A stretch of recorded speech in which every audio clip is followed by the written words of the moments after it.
Hello, good evening ପିଲାମାନେ। ତ ଜୟ ଜଗନ୍ନାଥ ପିଲାମାନେ। ତ କାଲି ତୁମର ସୋସିଆଲ ସାଇନ୍ସ ଅଛି, କମ୍ପ୍ୟୁଟର ଅବସ୍ଥାର ସେଟ୍ ବି। ତ ଏଇଟା ହେଉଛି ବେଷ୍ଟ ଏଜୁକେସନ୍ ପିଲାମାନେ। କାଲି ପରୀକ୍ଷା ଦେବ। ତ ସବଜେକ୍ଟରେ ମୁଁ ପ୍ରଶ୍ନପତ୍ର ଛାଡ଼ି ଦେଇଛି, ଦେଖିଦିଅ। ବହୁତ ଇଜି ପ୍ରଶ୍ନ ଗୁଡ଼ିକ ଆସିଛି। ଆଉ 10 ମିନିଟ୍ ଭିତରେ ତୁମର ଆନ୍ସର୍ କି ମଧ୍ୟ ଆସୁଛି। ସାଙ୍ଗମାନଙ୍କ ସହ ସେୟାର କରିଦେବ। ଓକେ, 1 ନମ୍ବର ପଢ଼ିବା ପଞ୍ଜାବ ସମତଳ ଭୂମି ସମ୍ପର୍କରେ ଏକ ବିବରଣୀ ପ୍ରଦାନ କର।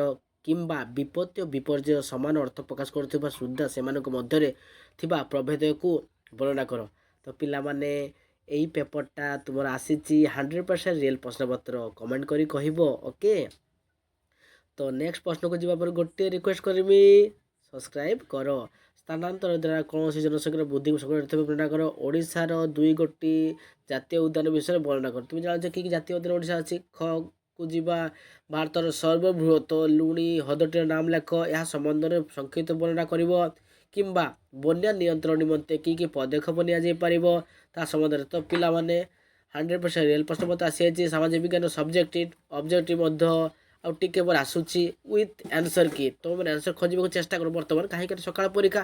ଆନ୍ସର୍ କାଢ଼, ଯଦି ନ କାଢ଼ି ପାରିବ ମୋତେ କମେଣ୍ଟ କର। ମୁଁ ନେକ୍ସଟ ଆଉ 5-7 ମିନିଟ୍ ଭିତରେ ସବୁ ଛାଡ଼ି ଦେଉଛି। ପାର୍ଥକ୍ୟ ଦର୍ଶାଅ। ଏଲୁମିନ ଦଳନ, ଦକ୍ଷିଣ ଦଳନ, ସୁବର୍ଣ୍ଣରେଖା ବା ଋଷିକୂଲ୍ୟା। ହେଲା, ଏଇଟା ପାର୍ଥକ୍ୟ ଦର୍ଶାଅ ପଡ଼ିଛି।